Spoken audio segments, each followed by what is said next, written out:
This is the third part of the sentence pattern regarding to our prelim examination. So, for the sentence pattern, we will be tackling location ni and one ka imasay and inaska. So here, if you will use this sentence pattern, it means na that noun or whatever your subject is there is a subject. Okay. However, in imas, we will be using or the object shall be a living thing. Do you remember? When in imas, we will be using living thing. Okay. Now, paano pag non-living thing? We have animals. Okay. They have the same sentence pattern, magkaiba lang with the subject. Okay, remember that. Okay. Now, let's have some example. Like for example, I want to say that there is food. So, if naman natin there is a telephone in Tagalog, merong telephone. So, we are saying that meron. Okay? If we will be, if we want to say something like that, a next telephone, we will be using imas or almas. Now, in this context, telephone is an unliving fix. So, we will be using almas. Okay, so paano yan? So, what is the second? So, pera on that. Okay. Can we use imas? No, because sa imas po, um, it shall be with this. Like for example, the doctor, there is a doctor. So in the sentence there is a doctor, the context is that we want to say that there is a doctor or meron is doctor. Okay, so paano natin sabihin siya? So what is the Japanese of doctor is siya? So bakit di Arimasu, gawin Arimasu is for non-living beings. Now let's have another example. What if there is there is no walang bag? Okay. So what is the Japanese bag? Kapag ga Arimasu. Okay. So we will just put Arimasu. How about for person? There is no student. So the Japanese word student is kanse. You can say that in okay, again, we use mas in same if it is living. Okay, another one. How about if you want to ask, is there a neko? Okay, so and the reason say that harita imata. Right? We use imas. So if we want, if our subject is living things, okay, how about if the pen, no, no. How about if we want to put quotation? Like for example, there is a doctor in the room. Okay, so how would you say that? Like a me. So we will just put particle me. A me. And let's put the subject doctor. The Japanese for doctor. Mishika. Okay, how would you say if there is a ride on the desk? Is in the on the desk. Japanese for desk. Where meat Japanese for rice is for hunting. For hunt. That's how you translate this one. Okay? So, paano naman kung there is no student class? Start muna tayo with the location. Your suit, ta, ta, masay. Kasi bakit yung masay? Kasi may no tayo dito. Ayan, yan. Kaya pag no, hindi. If there is no uh, who there is no back in conference. So that is a Japanese for conference in Tagalog.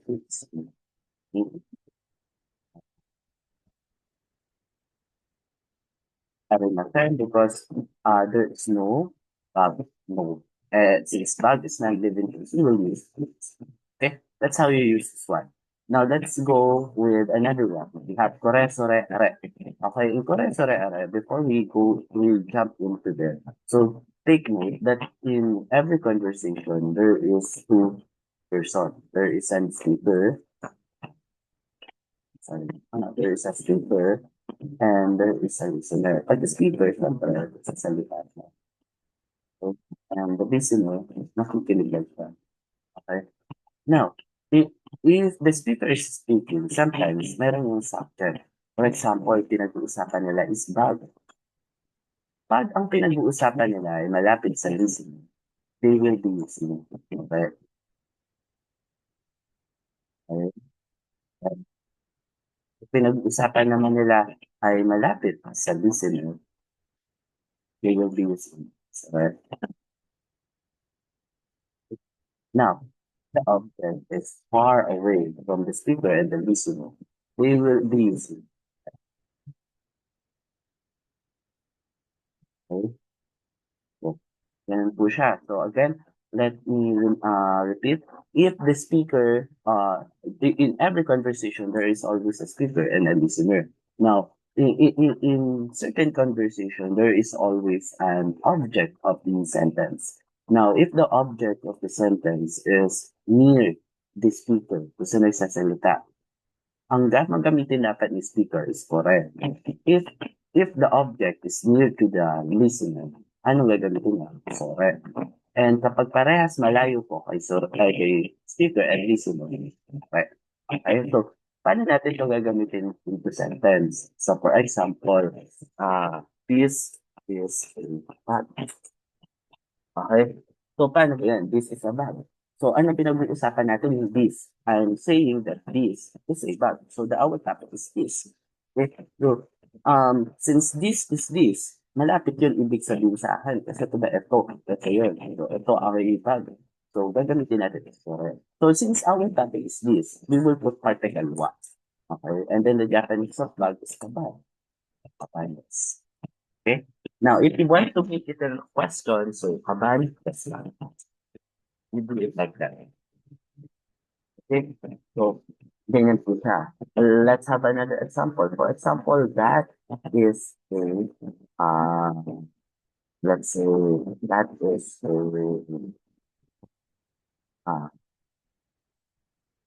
put your pen. Okay? That is a pen. So, if the context of here is near to the listener, what they will be using, edi, sorry, sorry, and so the translation for that is a pen. If the pen is near to the listener, it's sorewa, pen does. Okay? Now, paano kapag that is a pencil? If the context is far away from the listener as well as the speaker, we will be using are, arewa and even and it's a Japanese. So, okay? That is the correct are. Now, we also have what we call kono sono ano. Okay, tani kono sono ano. Kono, ano. Okay? So, similar lang din po, if we will be using kono, pag malapit sa speaker, yung object, and sono, if malapit is the listener, and ano, is malayo, both from the speaker and the listener. However, in this one, meron na tayong adjective. Okay, like for example, this bag is green. May adjective tayo, ayun ang adjective natin dito. Green. Okay? So, paano natin ito gagawin into Japanese? So, this is kono. Okay? Kasi, pag automatic yan, pag this, malapit yun sa speaker. Okay? So, yung context yun is malapit sa speaker. So, kono ang gagamitin natin. Then, after the kono, yung subject natin. The subject here is the verb. So, kaban. Kono kaban, and then we will put the topic indicator wa. And then, the Japanese word is nitori. Okay? Ganyan. Puno ka ba, Rob Flores? Okay? Another one. Okay, so for example, that uh, book is new. Okay? So, Um, in this context, the book is near to the listener. So ano gagamitin natin? Okay. So no, okay. So no, then ang book, Japanese book is phone. So we'll put capital wa, and then we will put the Japanese for you. Is atarashi. Atarashi. Okay. Okay. Atarashi. Okay. Tapos ano honwa, atarashi din. Is the translation for that book. How about if the outcome is far away from the speaker and the listener? So for example, that uh, that phone is or uh, uh, so so no, and then the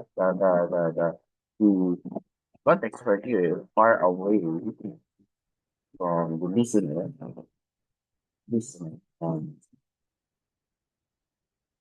Ano natin gagawin ito? So ano, perehon,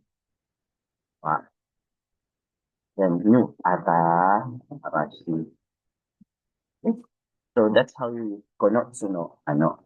Now let's go naman with Koko, Soko, Asoko. Similar lang din po, okay? So pag Koko, malapit to sa speaker, Soko is malapit sa listener, and Asoko is malayo, parehas sa speaker and listener. However, in this one, ang topic po natin or the object of the sentence or the subject of the sentence is lugar, location. Okay, so let's have an example. So for example, this is a university.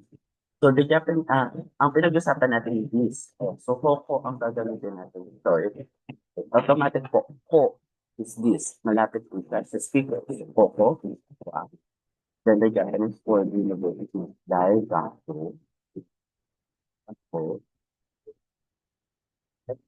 The translation for this is a university, is like gato. Koko wa, dahil gato. Okay?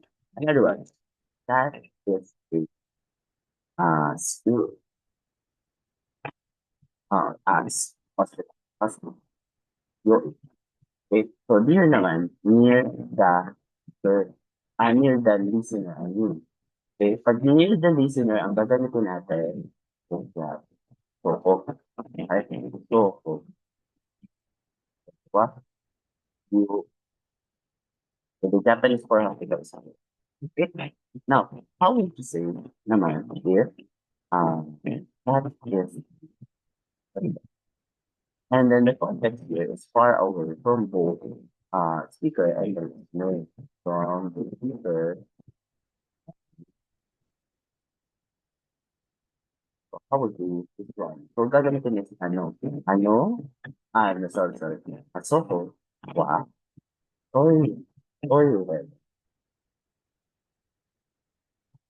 So that's how you use this sentence pattern. Okay, and then if you want to say where, go for the stacking. Okay, same mga ganun siya. Okay, so I trust you to watch this one and at the same time study the module that we send summary of Formula 1 for your preview on next week. Okay, so good luck everyone. So hopefully